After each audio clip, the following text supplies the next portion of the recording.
क्योंकि ऐसा मुख्यमंत्री उत्तर प्रदेश को आज़ादी के बाद बड़े लंबे समय बाद मिला है जिसके पास कुर्ते में जेब ना हो, माने भ्रष्टाचार विहीन सरकार जिसने चलाई हो। उत्तर प्रदेश में बीजेपी अब पूरी तरह से चुनावी मोड में आ चुकी है। लगातार रैलियों का एक दौर शुरू होने वाला है। 6 रैली निकाली जाएंगी, इसमें से एक बड़ी रैली झांसी से शुरू होगी जिससे राजनाथ सिंह जी इसको शुरू करेंगे। रवि जी, कितनी उम्मीद है इस रैली से आपको? कौन सी रैली है ये? उत्तर प्रदेश में कल एक साथ 6 क्षेत्रों से शुरू होने वाली है जन विश्वास यात्रा। इस यात्रा में झांसी के पॉलिटेक्निक ग्राउंड से देश के रक्षा मंत्री श्री राजनाथ सिंह जी संबोधन करने वाले हैं। हम लोग अब घर घर जा कर के अपने किए हुए 4.25 वर्षों के काम के साथ साथ उत्तर प्रदेश के लोगों ने जिस तरीके से अमन और चैन के साथ अपने धर्म का निर्वहन करते हुए धार्मिक मान्यताओं को प्रगाढ़ता मिली हो, ऐसे प्रदेश में जहां पर कानून का राज स्थापित हुआ हो, उसको लेकर के ये जन आशीर्वाद यात्रा कल शुरू होने वाली है। और कार्यकर्ताओं के साथ साथ आम जनमानस में अभी इस समय भारतीय जनता पार्टी और मुख्यमंत्री योगी आदित्यनाथ जी को लेकर के भी बड़ा उत्साह है, क्योंकि ऐसा मुख्यमंत्री उत्तर प्रदेश को आज़ादी के बाद बड़े लंबे समय बाद मिला है जिसके पास कुर्ते में जेब ना हो, माने भ्रष्टाचार विहीन सरकार जिसने चलाई हो। इन 4.25 वर्षों में उत्तर प्रदेश के किसी भी एक मंत्री पर एक आरोप कोई लगा नहीं पाया।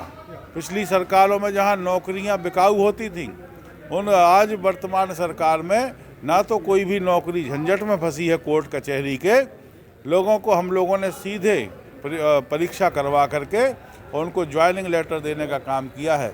ऐसी शानदार सरकार जिसने महिलाओं के अधिकारों की रक्षा की हो, महिलाओं की सुरक्षा की चिंता की हो, ऐसी सरकार जिसने गांव, गरीब, किसान, बेरोजगार, युवा, नौजवान, महिलाओं के बारे में अलग अलग छोटी छोटी बड़ी बड़ी योजनाएं बना करके उनके घरों पर दस्तक देने का काम किया हो, वो सारी बातें लेकर के हम घर घर अब आशीर्वाद लेने के लिए यात्रा निकलने वाली है। आपके मंत्री जी जो टैनी है, टैनी कहाँ पर हैं दोनों? उन्होंने अभद्रता की पत्रकारों के साथ में, कहाँ है वो?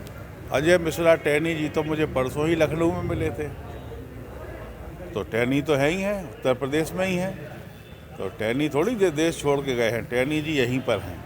अच्छा, आपकी यात्रा निकल रही है। इस यात्रा के अंदर जो अखिलेश जी की यात्रा निकली थी अभी आज से 10-15 दिन पहले, उसमें जितने लोग थे उतने लोग आ पाएंगे क्या? नहीं, देखिए, चूँकि उनके पास लोग थे ही कहाँ, लोग तो यदि बचे हैं तो भारतीय जनता पार्टी के साथ बचे हैं। अखिलेश जी के पास लोग नहीं हैं, उनके पास वो लोग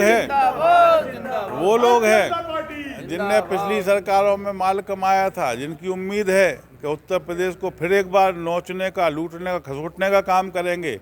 वो लोग गुंडे बदमाश वहाँ पर इकट्ठे थे, लेकिन अमन प्रिय सारे लोग भारतीय जनता पार्टी के मंच पे आपको कल दिखाई देंगे। डॉक्टर चंद्रपाल ने ये कहा है कि आपके पास में लोग हैं ही नहीं और आपकी रैली जो होगी उसके अंदर मायूसी भरी होगी, लोग नहीं होंगे उसके अंदर। अब देखिए, चूँकि ये राजनीतिक बातें हैं कि किसने क्या कहा, और ये तो कल तय हो जाएगा कि हमारी रैली में किस तरीके का जनता में उत्साह है। और उत्तर प्रदेश में जहां हम लोग 300 से पार इस बार फिर से करने वाले हों, वहां पर विपक्षी खेमे में निश्चित रूप से मायूसी है, और मायूस व्यक्ति ही दूसरे की ज़्यादा चर्चा करता है। हम तो उनकी बात नहीं कर रहे, हम तो अपनी बात कर रहे। हम तो मुख्यमंत्री योगी जी के किए हुए कामों की चर्चा कर रहे। अभी हाल ही हमने बजट में आंगनवाड़ी को, आशा को, दिव्यांग को, वृद्धावस्था पेंशन को, सबको बढ़ाने का काम किया है। तो हम लोगों के साथ न्याय हो, इसके लिए ये सरकार खड़ी है। और वो लोग तथाकथित लाल टोपी वाले लोग इस प्रदेश को लूटने के लिए आना चाहते हैं। कितनी सीटों पर जीत मिलेगी? आपके पास 19 सीटें पूरी थी बुंदेलखंड की, इस पर कितनी सीटों पर जीतने के लिए आप खड़े? देखिए, हमारा अकेले आप बुंदेलखंड की बात क्यों कर रहे हैं, जब भारतीय जनता पार्टी के हमारे माननीय गृह मंत्री जी ने नारा दिया है। मैं इसलिए बात कर रहा हूँ चूंकि आप एकमात्र विधायक थे उस वक्त में जब 19 में से 18 किसी और के पास थी, तब एकमात्र आप विधायक थे पूरे बुंदेलखंड में। नहीं, देखिए, 1 से 19 तक की यात्रा जिस तरीके से भारतीय जनता पार्टी ने तय की है, उस यात्रा को हम लोग जिस तरीके से तय किए थे वो हमने किया था अपने काम के आधार पर।